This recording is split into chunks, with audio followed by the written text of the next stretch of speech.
Adore ao Senhor. Aleluia. Sinto fluir. Ele está neste lugar. Oh.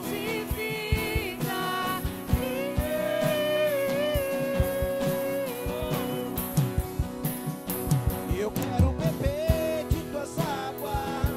Eu quero beber. Eu vou mergulhar. Eu vou mergulhar. Pois eu quero beber de tuas águas. Eu quero beber de tua fonte. Vou mergulhar. Vou mergulhar. Eu quero beber. Eu quero beber de tuas águas. Eu quero beber da tua fonte. Eu quero mergulhar. Aleluia. Nós te adoramos, Senhor. Oh, como é linda a tua presença neste lugar. Ei, nós sentimos o teu fluir. Sentimos a tua presença. Oh, aleluia. O teu povo te adora. O teu povo celebra o teu nome. Porque tu estás acima de tudo, acima de todos. E a ti, ó Deus, a nossa adoração. A tua palavra diz que aqueles que creem em ti, rios de águas vivas fluem do seu ventre. Libera essa água, Senhor. Libera essa água. Libera essa água. Oh.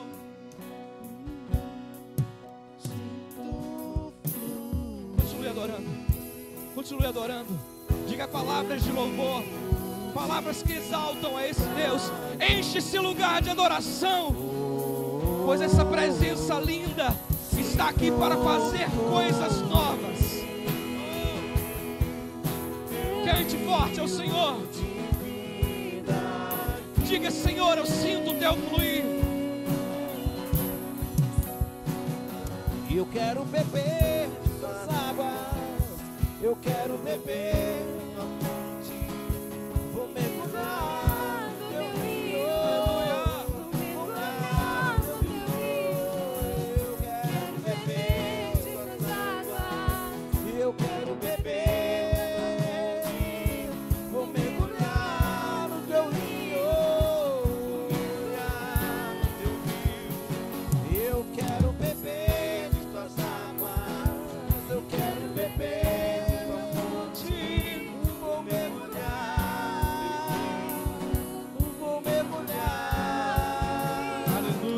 Eu quero beber. Aleluia.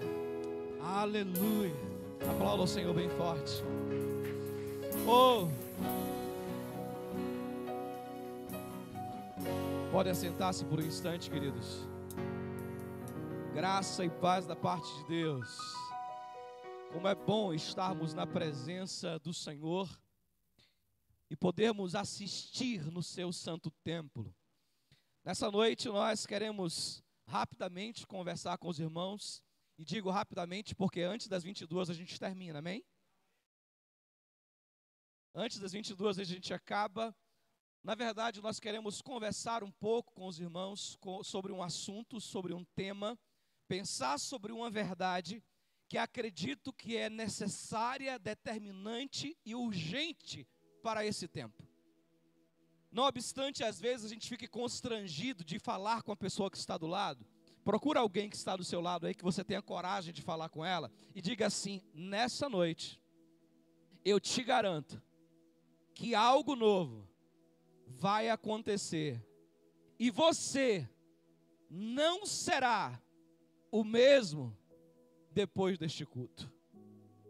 Queridos, nós cremos plenamente que todas as vezes que vamos à presença do Senhor, coisas novas acontecem. E eu queria convidar os irmãos a lerem comigo 2 textos que servirão de base para a nossa reflexão dessa noite. E esses versículos são a quebra de uma perícope textual do Evangelho de Mateus, capítulo 26. Evangelho de Mateus, capítulo 26, versículos 14, 69 e 70. Apenas estes textos. Então, um dos 12, chamado Judas, diga comigo, Judas, o Iscariotes, dirigiu-se aos chefes dos sacerdotes. Versículos 69 e 70. 26, 69 e 70. Tá fácil?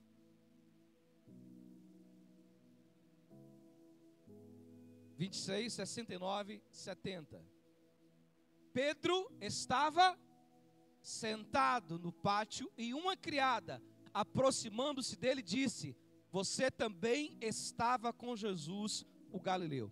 Nós queremos trabalhar em cima de uma relação histórica desse texto e também no contexto social dele, mas especialmente, para não nos delongarmos na leitura do texto, nós queremos trazer à memória de todos que nós estamos falando sobre duas personagens aqui, certo? Judas e Pedro. E essas personagens, historicamente, são conhecidas como apóstolos de Jesus, ou que fizeram parte da família, do grupo de apóstolos de Jesus. Amados, a palavra de Deus diz que o povo erra por falta de conhecimento. Oséias 6:3 diz: conheçamos e prossigamos em conhecer ao Senhor. A palavra conhecer no hebraico, ali no texto de Oséias, é a expressão, é o vocábulo iadá, que significa experiência, é o conhecimento profundo, prático, relacional. Não é apenas saber quem é, mas sim ter um contato íntimo, profundo. Essa é a proposta do texto ali. E se nós utilizarmos essa referência de conhecimento, já seria suficiente para entendermos que sem conhecimento da palavra de Deus, sem relacionamento profundo com ela, a nossa percepção sobre Deus e sobre o Evangelho é extremamente rasa, ou são extremamente rasos. Pensar sobre conhecimento não é nada estranho, porque inclusive a inteligência emocional, nos últimos dias, tem trabalhado o conhecimento como um instrumento ou uma ferramenta de crescimento e de superação dos traumas, dos conflitos, das relações históricas e das crenças limitantes. Quando a gente caminha nessa direção da necessidade de pensar sobre conhecimento, é importante entender que para conhecer alguma coisa a gente precisa passar por alguns caminhos. E um dos caminhos para o conhecimento é a pergunta. Diga comigo, para conhecer, eu preciso perguntar. É preciso perguntar, investigar, estabelecer uma consulta, questionário. Exemplo, quando a gente pensa sobre uma consulta médica ou no campo da terapêutica, a gente utiliza a anamnese, que é um questionário para entender a relação histórica desse paciente, dessa pessoa, e a partir daí estabelecer uma prognose e uma diagnose. Quando a gente vai para a teologia, entender, conhecer, perguntar, perpassa pela hermenêutica, pela exegese, pela necessidade de fazer também consultas aos textos, consultas aos originais, de mergulhar profundamente sobre alguma coisa. E é fato que nós não conseguiremos nessa noite fazer uma análise complexa sobre Pedro e sobre Judas, mesmo porque o tempo não estaria a nosso favor. Mas não obstante, a gente não consiga fazer uma análise complexa, profunda sobre Pedro e Judas agora, nós temos sinais e sintomas, ou seja, características que nos revelam parcialmente quem foram essas figuras, quem foram essas pessoas, e talvez hoje de uma forma diferente. Pedro e Judas, dois homens, dois apóstolos, pecados semelhantes, resultados diferentes. Diga comigo: 2 homens com pecados semelhantes e resultados diferentes. Por que isso é importante, pastor? Porque, infelizmente, às vezes o nosso juízo de valor, a nossa análise sobre o outro é tão superficial que a gente deixa de imbuir-nos de sentimento e emocionalidade nessa relação de conhecimento, e a partir daí adquirimos a facilidade de julgar o pecado do outro e esquecer que nós estamos também na atmosfera do pecado, no universo do pecado. O que Judas fez? Judas fez o quê? Traiu Jesus. Quando a gente pensa sobre traição, então é fácil entender que trair é quebrar pacto, sim ou não? Trair é quebrar pacto, é romper com a aliança, é negar a fé. Judas fez isso, negou a fé, quebrou pacto, rompeu a aliança. E Pedro não fez isso? Pedro negou Jesus, quebrou pacto, rompeu a aliança, negou a fé. Por que o pecado de Judas é diferente do de Pedro? Se os dois negaram a Jesus. Pecados semelhantes, resultados diferentes. E Judas marcou a história, inclusive hoje, de muitos países que ainda trazem nas suas festas culturais a queima de Judas, que rememoram, como por exemplo, em peças teatrais, em livros, a história do traidor. Mas lhes pergunto: Pedro traiu Jesus ou não? Sim ou não? Quebrou pacto, negou a fé, rompeu a aliança. 2 pecados semelhantes, resultados diferentes. Judas foi tomado pelo sentimento de culpa. Pedro foi tomado pelo sentimento de resiliência. Judas foi tomado pela percepção ou pela análise superficial de que não iria conseguir reconstruir, refazer a vida. Pedro, ao negar, ao pecar, ao trair, decide levantar e refazer a sua história. Pecados semelhantes, resultados diferentes. A culpa de Judas o levou ao suicídio, à morte. E muitas pessoas estão exatamente assim dentro das nossas igrejas, na nossa comunidade de fé, mortas embora caminhem, mortas embora se relacionem, mortas embora falem. E pasmem, infelizmente, muitas vezes exatamente pelo sentimento de culpa. Porque cometeram atos, porque praticaram pecados que não conseguem se perdoar, dos quais não conseguem se perdoar.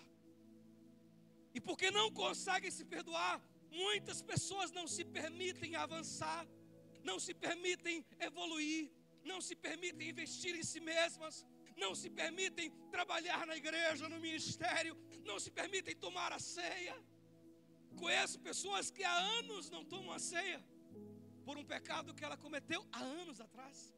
Porque o sentimento de culpa, motivado pelas suas relações históricas e pela acusação do promotor chamado Satanás, promotor de acusação, elas não conseguem acreditar que, embora elas tenham pecado, o sangue de Jesus é suficiente para fazê-la reconstruir, refazer a vida, refazer a história. Mortos não conseguem acreditar no seu direito de serem felizes, não conseguem acreditar que podem prosperar, porque quando elas olham para dentro de si, elas lembram do pecado, elas lembram daquilo que fizeram, que machucou alguém, que feriu a Deus. Hoje ainda conversava com pessoa que relembrou a atitude de alguém de mais de 20 anos atrás, e ela ainda rumina essa história, ainda rumina essa experiência de um passado de dor. Enquanto Pedro, ao cometer um pecado semelhante ao de Jesus, acreditou na potencialidade que tinha de refazer, de recomeçar, de reconstruir a sua vida. Satanás, promotor, que tende a soprar no seu ouvido, que tende a soprar no nosso ouvido, que o fato de que erramos uma vez não nos dá o direito de termos a bênção do presente, porque continuaremos errando.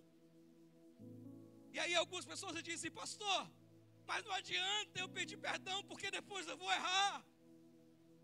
Pastor, não adianta eu ir para frente, orar, pedir oração, porque depois eu vou errar. E Satanás alimenta essa percepção sobre o fracasso pessoal, sobre o fracasso espiritual. Satanás alimenta essa sensação de derrotismo, e as pessoas não conseguem dar um passo à frente, porque elas assumem como verdade o fato de que nasceram para fracassar. Mas esse altar, nessa noite, veio para dizer para você que quando Satanás disse que tudo acabou, Jesus está dizendo que tudo ainda está para se refazer, ainda está para começar, e mais ainda, que o melhor de Deus ainda está por vir. Se Satanás disse acabou, se a sua mente disse eu não tenho direito, eu não posso ser feliz, eu não tenho dignidade porque fiz isso, fiz aquilo, a palavra de Deus diz que o sangue de Jesus Cristo nos purifica de todo o pecado. Pastor, mas como eu vou fazer se eu continuo errando, embora eu não queira, embora eu lute? Eu vou dizer para você, enquanto estivermos aqui, teremos que lutar contra nós mesmos, contra a nossa própria fraqueza, contra a nossa própria carne. Quem nos livrará do corpo dessa morte, Jeremias? Quem nos livrará? O próprio apóstolo Paulo diz: o bem que eu quero fazer, se não faço, mas o mal que não quero está constantemente diante de mim. Quem me livrará desse maldito corpo que não se converte? E ele diz: graças a Deus, que nos dá a vitória por Cristo Jesus, o nosso Senhor. Graças a Deus, que nos dá a vitória por Cristo Jesus, o nosso Senhor. Se o mundo disse para você que os pecados do passado te fazem indigno, este altar te diz que coisas novas estão por vir. Se você, ao invés de apostar no fracasso, decidir levantar-se do seu lugar e recomeçar lutando contra si mesmo, porque é assim, a nossa carne é fraca. Mateus 26:41 diz: vigiai e orai, porque a carne é fraca. Não diz porque o espírito está pronto primeiro, diz primeiro a carne é fraca, mas o espírito está pronto. Vai dar tudo certo, vai dar tudo certo. Sua mente e o promotor de acusação podem querer o teu fracasso, mas Cristo Jesus está disposto a fazer você conquistar coisas maravilhosas nessa terra. Os melhores livros, diga comigo, os melhores livros ainda não foram escritos. As melhores canções ainda não foram feitas. O melhor ainda está para acontecer com aquelas pessoas que se colocam no altar de Deus e acreditam na possibilidade do renascimento, da reconstrução. É tempo de levantar-se do seu lugar e tomar uma decisão de vencer a si mesmo. Todos os dias essa é a minha oração: Deus, me dá forças para vencer a mim mesmo, minha própria fraqueza, meus próprios desejos, meus próprios pensamentos. Quem me livrará do corpo dessa morte? Judas, lembrado como traidor, por que traiu? Porque quebrou a aliança. Pedro, como pai da igreja católica, a ortodoxia pensa, traça, estabelece Pedro como pai da igreja, mas também quebrou a aliança, também traiu. Mas ele não aceitou a derrota do seu pecado e decidiu levantar para um tempo novo em Jesus, um tempo novo em Deus. Diga assim para você mesmo: hoje é o primeiro dia do resto da minha vida. Você está entendendo o que eu estou falando? Significa que não importa o que você fez antes, não importa o que você fez ontem, o que importa de fato e de verdade é a tua decisão hoje de fazer o teu futuro diferente, de fazer o teu futuro cheio de graça e de verdade. Mas deixa eu te dar uma notícia: os erros continuarão. Nós continuaremos errando, continuaremos acertando, mas nunca desistindo. Nunca desistindo, porque aquele que está em nós é maior do que o que está no mundo. E sem dúvidas alguma, o que Ele tem para mim e para você é muito mais, além, abundantemente, do que aquilo que pedimos ou pensamos. Pastor, o que é que eu tenho que fazer? Você tem que decidir que a sua mente, o seu coração, o seu espírito serão maiores do que as acusações do teu adversário. Existe um pecado que depois do advento da internet tem cauterizado a mente de muita gente. Um pecado que depois do advento da internet tem levado muita gente à destruição, à falta de ânimo, à falta de percepção de reino. E esse pecado chama-se pornografia. Acessível a qualquer instrumento digital, muito fácil. Lembro que um dia eu estava falando sobre este assunto em um seminário. E quando eu perguntei quais as pessoas que estavam dispostas a vencerem a pornografia e que tinham problema com esse pecado, se levantassem e viessem ao altar, pasmem, a maioria das pessoas estava ali. E para muita gente, diferentemente do que Pedro pensou, é uma exposição prejudicial. Judas talvez tenha se enforcado também por essa razão. O que vão pensar de mim agora? O que eles vão falar de mim porque traí Jesus? Pedro não estava nem aí para o que iam dizer dele. O que Pedro queria era mais de Deus.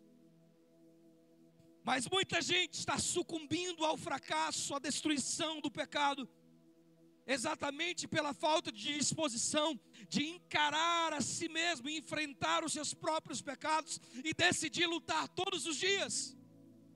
Porque enquanto estivermos aqui, certamente essa batalha continuará sendo travada. Mas naquele grande dia, Jesus não virá para os perfeitos, mas é para aqueles que foram comprados pelo sangue dele e santificados pela sua morte e ressurreição. Eu queria nesse instante que você fechasse os seus olhos e você orasse ao Senhor. Você orasse pela sua própria vida. E nesse momento não pensasse em parentes, amigos, irmãos ou outras necessidades. Mas tentasse encontrar no Espírito aquilo que precisa ser corrigido, alterado, as rotas que precisam ser mudadas.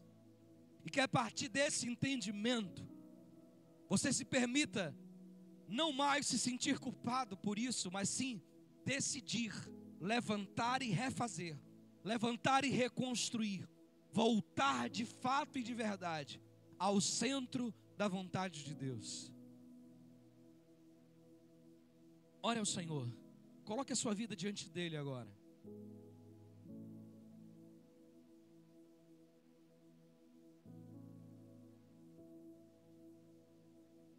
O que fez Pedro diferente de Judas não foi o pecado, e sim a maneira como eles lidaram com o pecado. Os dois pecaram. Eu estou dizendo isso para afirmar para você que eu que estou aqui nesse altar sou tão pecador quanto você. Todos nós pecamos, mas temos um advogado perante o Deus, Jesus Cristo justo, que está pronto, disposto e suficiente para permitir e fazer a reconstrução da nossa história. Eu queria convidar você a ficar de pé nesse instante, todos. Enquanto o ministério de adoração se aproxima, Queria convidar você a ficar de pé. As luzes podem ficar apagadas. Embora não seja uma praxe nos últimos tempos, eu quero desafiar você. Você que se conhece como ninguém. Você que sabe que precisa mudar de rota e que não estava conseguindo por não acreditar, ou por não se permitir, ou por se culpar demais. Você que entende que precisa tomar uma posição diante de Deus, levantar-se de modo resiliente para estabelecer como padrão de vida essa luta contra si mesmo todos os dias. Eu quero convidar você a vir à frente. Eu quero orar por você. Enquanto o ministério estará tocando, você tem a liberdade de vir à frente. Você que se conhece profundamente e sabe que Deus está ministrando ao seu coração, que você saia, venha para o altar. Eu quero orar por você aqui no altar. Enquanto o ministério canta, você tem liberdade para fazer isso.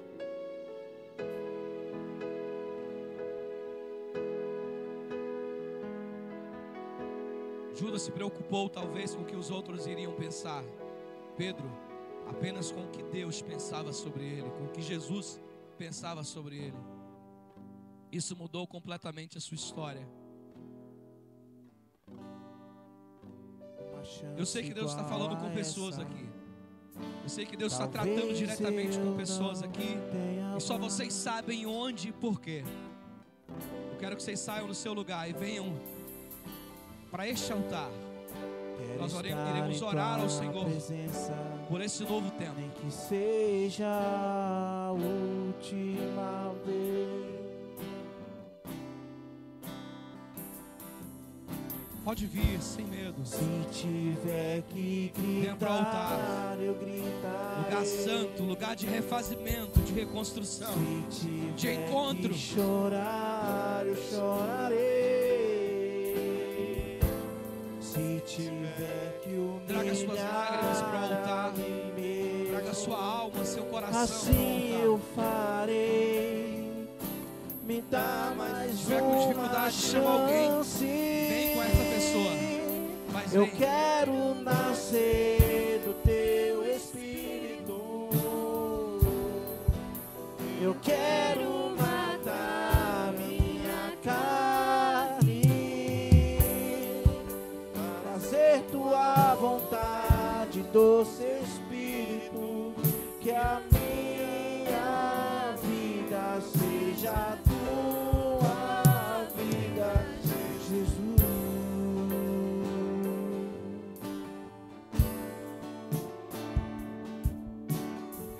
Lance o seu coração agora Uma chance em oração. igual a essa. Sempre terá alguém do seu lado e alguém atrás de você para te dar suporte, para te apoiar. Entregue-se completamente agora. Lance completamente diante do altar. É a tua oportunidade, é o teu tempo. Tem sempre alguém atrás de você para te apoiar. Mas lança agora toda a tua alma no altar. Lança a tua alma agora na presença do Altíssimo. Permita derramar o seu coração. Lança as lágrimas diante dele. A dor, a tristeza, o refazimento. E especialmente, lança toda a culpa no altar agora. Lança toda a culpa no altar. Toda a culpa, toda a culpa. Oh, o Senhor está fazendo uma limpeza nessa noite na nossa alma, no nosso coração. Uma profilaxia, uma restauração completa. Permita-se sentir, ser tocado, ser invadido. Eu quero Oh, Espírito Santo, Espírito Santo, Espírito Santo, Espírito Santo.